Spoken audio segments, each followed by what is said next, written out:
Hello everybody and welcome back to On Point HQ, and in today's video we're talking once again about winter Germans for bolt action. I can hear people saying, Steve, haven't you already made a couple of videos about your winter Germans? You're repainting them. Yes I am, but I've had another change of heart. Yes, I know. This happens to me quite often when I'm painting, but I'm going to explain what I'm talking about. So I'll link to the previous video where I went through the first section that I'm repainting. I'm repainting because I wasn't entirely happy with the paint scheme or the basing or anything in general about the whole thing. So I'm going through repainting. But the other night I was sat and I thought there's something still not quite right with these guys. So I spent a good half hour, 45 minutes just running through pictures, sort of reference photographs of Stalingrad, both early and sort of the later months of the battle. And one thing I noticed was that the troops were very dirty, sort of dusty looking. I mean, if you're in the middle of sort of really intense urban combat like they were in Stalingrad, there's going to be dust and debris just knocking around all over the place. My troops looked a bit clean, so I decided to solve this, and I did it with weathering pigments. So what I'm going to do is show you what they look like now. I've still got a few more to do, but I've been experimenting with these pigments. I'm going to show you what they look like now. The second part of the video is I've made a sort of a painting guide. It's not me painting, obviously.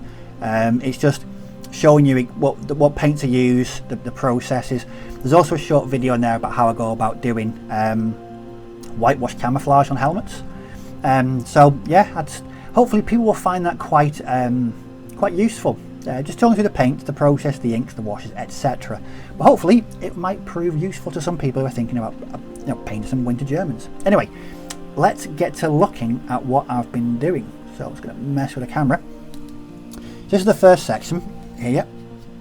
So what you'll see is they're looking a bit more grimier than the previous ones.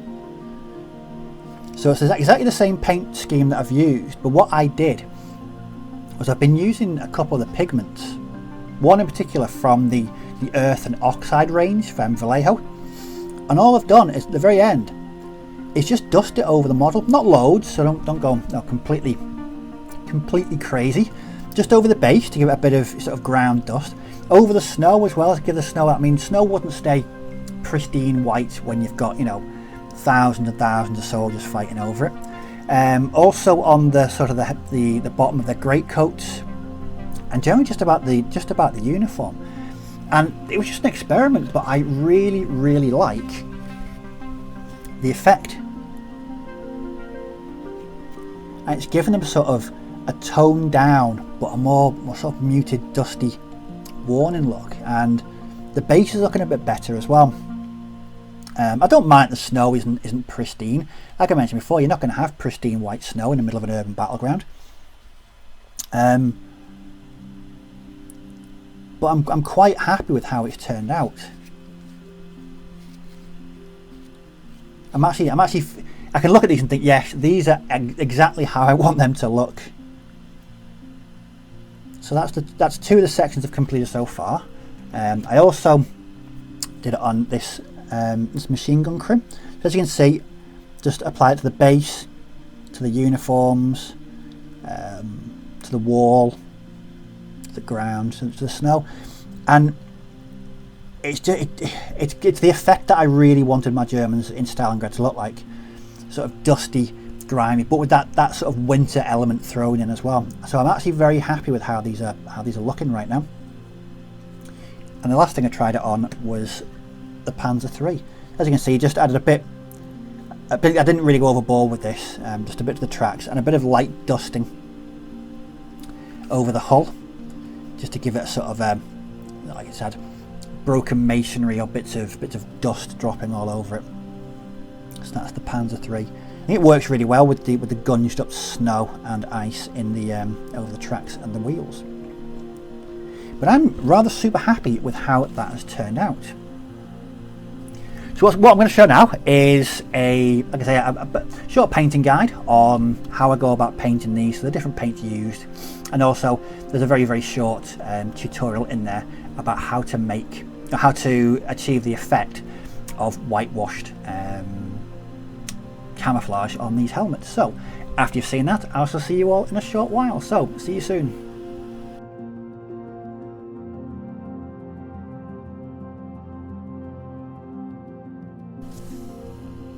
So this is the painting guide for my winter Germans. I actually made a video last year on how I go about painting pretty much everything German in my Bolt Action Army. There'll be a link to this in the description below, and nothing's really gonna change that much apart from one or two bits and pieces. But I'm largely going to be following the same sort of outline and painting techniques, but a few others a bit differently to that video. So where do we start? So as with all my Germans, the predominant colour is Vallejo Field Grey, and with these guys it's applied to the greatcoat. For the webbing, so the webbing and pouches, I use Vallejo German Camo Black Brown. This is quite a dark brown, but it sort of simulates like leather quite well.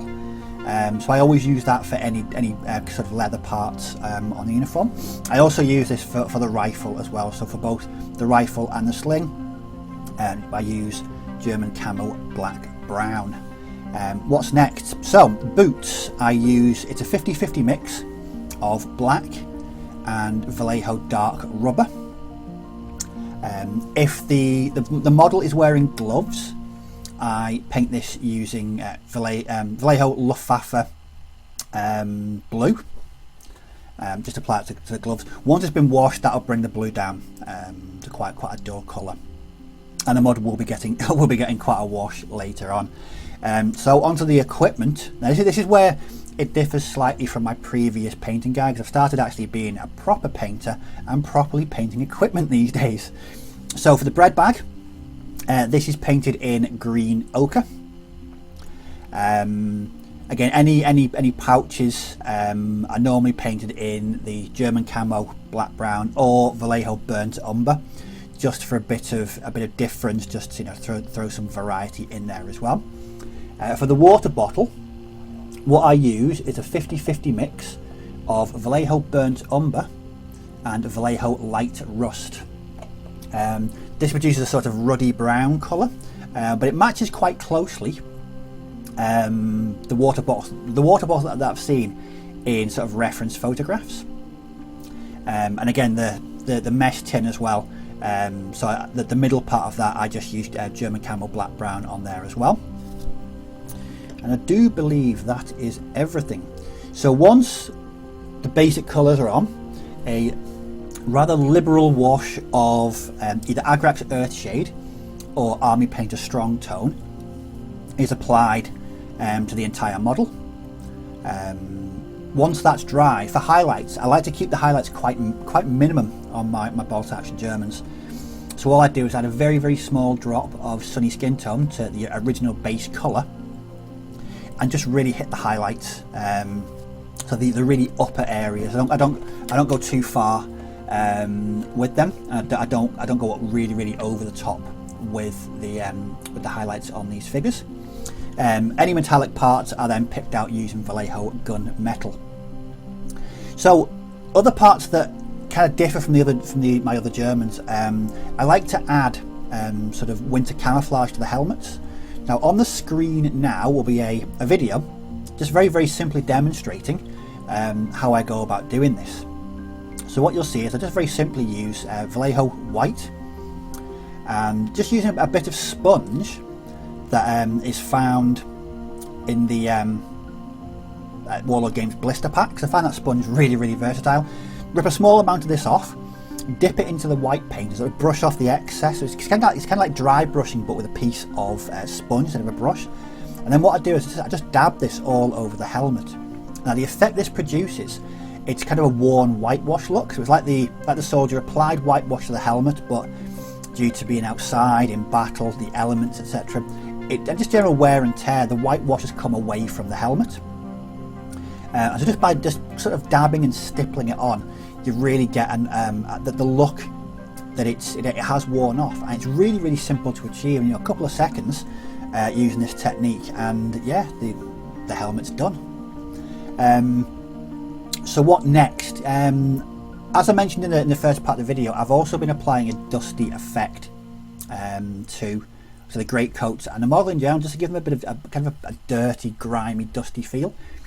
And the specific Vallejo pigment I use is from the Earth and Oxide range, and this is just very simply brushed across the model. I don't use any kind of fixer or anything like that. I just allow the pigment just to adhere to the figure, and just allow that kind of the natural dustiness rather than applying a fixer to give it that dusty look. After that, it's basing. I'm not really going to go into basing because basing's a personal preference. I may do a future basing on a video on how I do urban basing for Stalingrad, but for the moment, that's just how I paint my winter Germans. So back to the rest of the video. And welcome back. Hopefully you found that painting guide useful. I really enjoyed putting that together. It was really quite interesting. If anyone's got any other ideas for any other painting guides that you'd like to see, just let me know in the description below, in the comments below, and I'll certainly look into it. I can't promise I'll do it because I don't paint every bolt action army out there, but I'll certainly look into it. And hopefully people will find that quite interesting. I like the format as well, rather than just watching me paint for half an hour. I think I'd rather do the kind of the breakdown pictorial sort of painting guides. I think people get a lot more from them than actually watching me paint. But I think I'm wittering as I get to the end of this video. If you've got any comments or questions about this or gaming in general, please leave them down in the comments section below, and I will certainly respond to all comments and questions. In the description you'll also find a link to our Facebook group, so feel free to jog along and join the group for some gaming, hobby and painting chat. But as always, thanks for watching, do take care, may your dice roll well, and I'll catch you all in the next video. So bye bye for now.